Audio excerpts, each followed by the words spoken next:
Sorry everyone, I wanted to make sure everything was in place and I was looking my best. Something tells me my future husband could be watching this TEDxQueensU talk. And you know what Oprah says? Luck is when preparedness meets opportunity. And I feel very lucky today. Let me start by introducing myself. My name is Patrice Francois. I go by Mss Francois. That's MSS for multi-talented and super sexy. But as I get older, maybe I should change that acronym to mean multi-talented and super smart. But until then, as you can hear, I have an accent. I was born and raised in a Caribbean country called Trinidad and Tobago. Trinidad and Tobago is known for carnival, soca, and steel pan, which just means costume, celebration, dancing, and music. I migrated here in my late teens. Why? Why does anyone? In hopes of a better life, money, and opportunity. Like most immigrants, I had difficulty adjusting and fitting in. Coming from a small country where I lived a very sheltered life, I came from a Christian home, and every adult and neighbor you meet, you had to call them auntie and uncle. For me to come to a state like New York, which is huge, I started feeling isolated, confused, and scared. For the first year, I cried almost every night. Oh, you thought this was going to be a Disney movie? No prince, no fairy godmother ever came to rescue me. I had to deal with my new environment the best way I knew how. I started seeking acceptance, love, and validation. I even started to look for love externally and found myself in relationships for all the wrong reasons. Sex equal love, right? Wrong! For years I was in relationships where I wasn't cherished, I felt undervalued and worthless. And then, instead of taking the lessons I learned in those relationships, I would only take the emotional baggage. Every time a relationship ended, it hurt. But I kept doing the same thing over and over and over, expecting a different result. Do you know what that's called? Exactly, stupidity. Stupidity is the behavior that shows a lack of good sense and judgment. Did any one of you take the time to look up the word insanity? It means pure madness. Think about it. But what I want to concentrate on is getting over the hurt after a relationship ends and before we get ourselves into another relationship. There are some things we have to do. We don't even know the steps we're going to have to take in order to get over a relationship. You don't even know the different stages of grief you're going to have to go through before you begin to heal.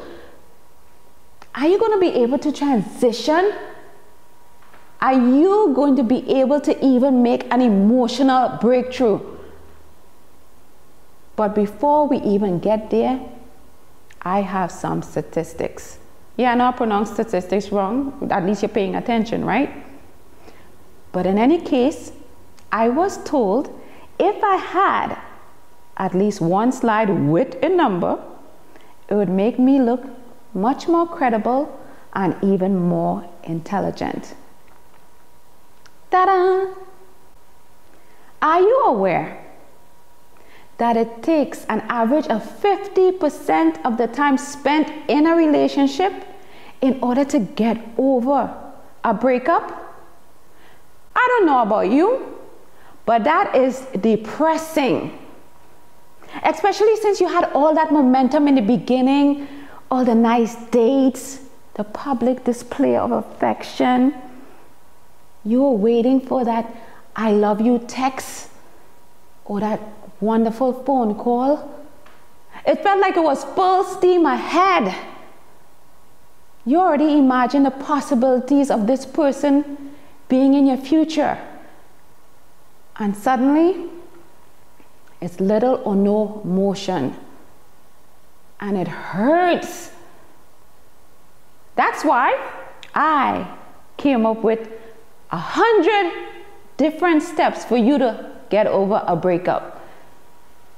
Okay, I'm kidding. I wanted to see if you were still paying attention and you were listening.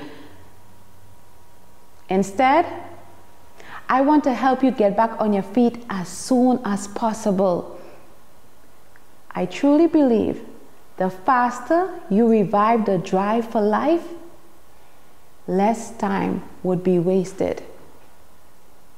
Now, before I even share this advice, I need you to know that breakups do slow you down. According to CBC, studies have shown that the same way your body reacts to a breakup is the same way it reacts to physical pain.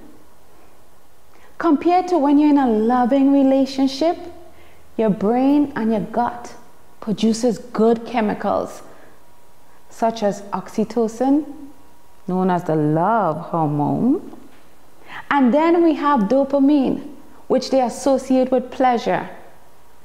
And you even have serotonin, which we associate with happiness. Breakups slow down the production of all three chemicals temporarily. I know you just want to give up on relationships, right? But before you decide to be celibate, join a nunnery or a priesthood, I have some good news. There are so many different approaches to getting over or dealing with a breakup. And what I'm about to share with you have had significant weight on my life. I call it DCC. Why? I heard you guys love acronyms.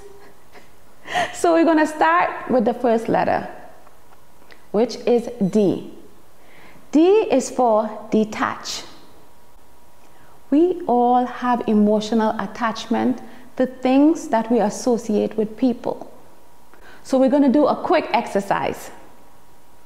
I need everyone to close your eyes. And we're going to take a deep breath.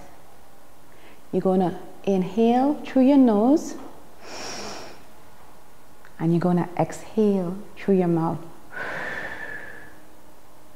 Now with your eyes still closed, I want you to think of something you still have of a past lover or ex.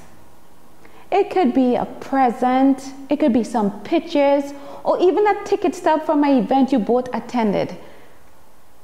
This might begin to bring back some warm and fuzzy feelings because you associate them with a memory or a moment in time. Maybe a hug or a kiss. You temporarily forget the pain this person had put you through. Back to reality. Throw these things out because you're never going to begin to heal. This is the beginning of the healing process. Don't go and tell them Mss Francois told you to start a fire. But if I was you, I will sell some of these items because there's no sense in being broke and single. That leads me to the second letter, which is a C. This C stands for confide. Confide in a confidant.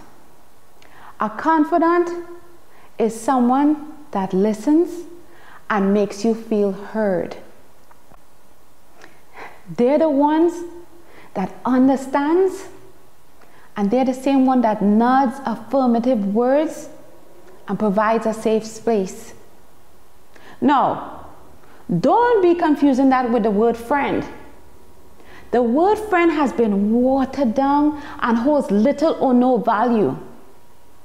I want to encourage you to see friend as company you enjoy because you have similar interests, but nothing else.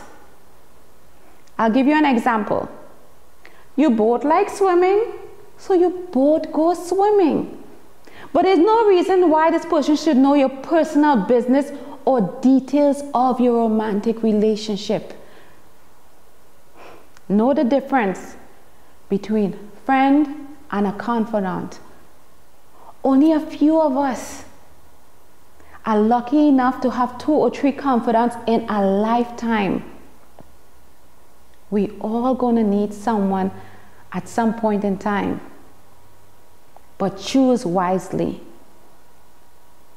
That brings me to my last letter, which is also a C. This C stands for create. In relationships, women especially tend to lose themselves. Did you forget about your goals and dreams? What about your hobbies? Didn't you want to learn photography, write a book, open a business, or even go back to school? George Bernard Shaw said, the secret to being miserable is to have the leisure to wonder if you're happy or not. So don't bother to think about it. Spit in your hand and get busy. Whatever those goals and dreams were, now is the time. Put yourself first. Life is not a Disney movie.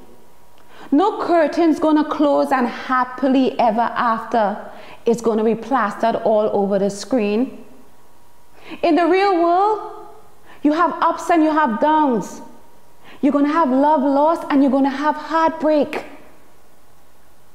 See life like a book with a beginning and an end, with many chapters in between, with its own unique story. Stop rereading the last chapter because you might miss out on the next chapter, which could be filled with adventure, excitement, and yes, love. The possibilities are endless. Know that I didn't just stand here before you with random stories. I spoke from experience. Some of my breakups were devastating. But one thing I realized is if you wallow in your grief for too long, you're going to lose momentum and it's going to take even longer for you to recover. Time waits for no one. That 86,400 seconds you get in a day is a gift. Use it wisely. Detach, confide in a confidant, and get started creating. The possibilities are definitely going to be endless. I want you to know that breakups do slow you down and it does hurt. But it could be the beginning of something even more wonderful. Heartbreak is not the end. You are just transitioning.